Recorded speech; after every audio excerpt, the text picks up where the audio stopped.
अच्छा भाई सुनो, डायनासोर्स के बारे में तो हम सब जानते हैं। पहले उनके बारे में कुछ ज्यादा पता नहीं था, लेकिन जैसे जैसे फॉसिल्स मिलने लगे और आज तक भी मिलते आ रहे हैं, साइंटिस्ट ने डायनासोर्स की हजारों प्रजातियों के बारे में अंदाजा लगाया है। अभी ये तो डायनासोर्स की बात हो गई, लेकिन डायनासोर से भी कई ज्यादा पावरफुल और मिस्टीरियस जीवों का कुछ कहानियों में वर्णन आता है, जिन्हें ड्रैगन्स कहा जाता है। ऐसे जीव जो डायनासोर से ज्यादा ताकतवर, मुंह से आग निकालने वाले, दूसरों की भाषा बोलने वाले, जादुई शक्तियों वाले, जो जापान, चाइना और यूरोप की कहानियों में ज्यादा सुनने को मिलते हैं। अभी आइए पूरा शांति से बात करते हैं कि एग्जैक्टली ड्रैगन्स किस प्रकार के जीव थे। ऐसे कोई जीव सच में थे भी या नहीं, या फिर ये कोई राक्षस या देवता थे। वीडियो में अंत तक बने रहना, क्योंकि काफी मजा आने वाला है।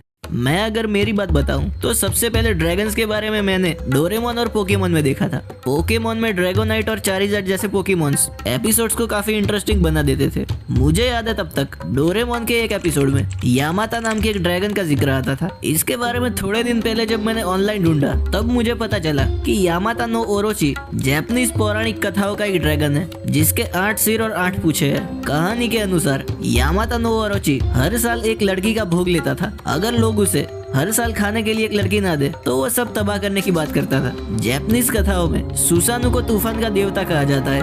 वो जब धरती पर आए थे तब वो एक बूढ़े जोड़े से मिलते हैं, जो अपनी 7 बेटियों को ऑलरेडी यामाता को भोग लगा चुके थे। अब जब 8वीं कुशिनादा हिमे की बारी थी, उस समय सुसानु ने ये योजना बनाई थी। वो 7 मटकों में जापानी चावल की शराब रखकर यामाता को पिला देते हैं और फिर उसे मार देते हैं। यामाता की पूंछ से एक जादुई तलवार कुसानागी नो त्सुरुगी मिलती है, जिसे बाद में सूर्य देवी के मंदिर में भेंट कर दिया जाता है। अभी इस कहानी के बारे में कितना सच है ये मैं नहीं जानता। इसके बारे में आपका अपना ओपिनियन भी कमेंट में बताना। पुराने समय में लोगों को डायनासोर्स के काफी अवशेष मिलते थे। उनमें से कुछ जो विशालकाय होते थे, जैसे कि टिरानोसोरस। साइंस का उतना डेवलपमेंट ना होने की वजह से हो सकता है कि उस टाइम लोगों ने ड्रैगन नाम के काल्पनिक जीवों की कल्पना या उन्हें अपने मन में क्रिएट कर लिया हो। जैसे कि जब पहले के जमाने में चाइना में डायनासोर्स के फॉसिल्स मिलने पर उसे ड्रैगन बोन्स का नाम दिया जाता था। वैसे ड्रैगन से याद आया कि बचपन में मैं एक कार्टून बहुत देखता था, जिसका नाम था द ड्रैगन टेल्स, जिसमें 2 बच्चों को एक जादुई पत्थर मिलता है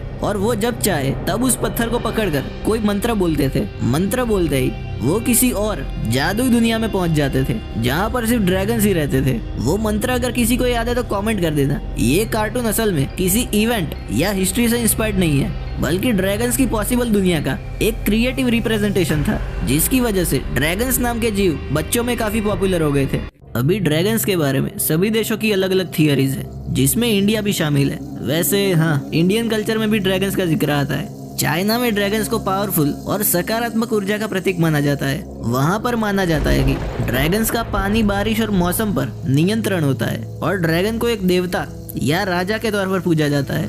वहाँ पर लोगों का ये मानना है कि किसी फेस्टिवल में ड्रैगन की मूर्तियाँ या तस्वीरों का होना काफी शुभ होता है। जापान के कल्चर में ड्रैगन को उड़ने वाले सांप की तरह देखा जाता है। चाइनीज कल्चर में ड्रैगन्स के पंजे होते हैं, लेकिन जापानीज कल्चर में वो उड़ने वाले सांप की तरह होते हैं। जहाँ पर चाइनीज कल्चर में ड्रैगन्स को अच्छाई का प्रतीक माना जाता है, वहाँ पर जापान में भी अच्छाई का प्रतीक तो होता ही है, लेकिन 2 टाइप के ड्रैगन्स की प्रतिमा है, एक अच्छे और दूसरे एंटागोनिस्ट। जैसे कि हमने आगे यामाता नो ओरोची की बात की। इन शॉर्ट, जापान में अच्छे और बुरे ड्रैगन्स दोनों की बातें की जाती है, जहाँ पर अच्छे ड्रैगन्स को देवता समान माना जाता है और बुरे ड्रैगन्स के खिलाफ देवताओं से प्रार्थना की जाती है। अगर हम डायनासोर्स और ड्रैगन्स को ऊपर से ऑब्जर्व करें तो मानो ड्रैगन्स सांप से मिलते हुए जीव थे और डायनासोर्स छिपकली से मिलते हुए। अगर हम इंडियन स्टोरीज में देखें तो नाग को देव और दानव दोनों के रूप में देखा गया है। जैसे कि वासुकी और शेषनाग को इंडियन कल्चर में बड़ा ही पूजनीय माना जाता है, तो दूसरी तरफ कालिया जैसे नाग को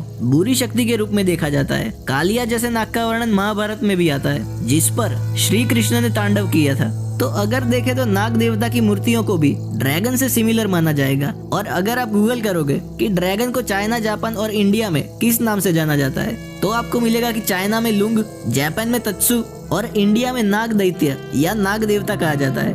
वैसे आपका ड्रैगन्स के बारे में क्या सोचना है? क्या ड्रैगन्स बस एक कल्पना है या सच में ऐसे कोई जीव धरती पर रहा करते थे? आप अपने विचार कमेंट में जरूर बताना। वीडियो अच्छा लगा तो लाइक कर देना और चैनल को सब्सक्राइब करना मत भूलना। मिलते हैं अगले वीडियो में।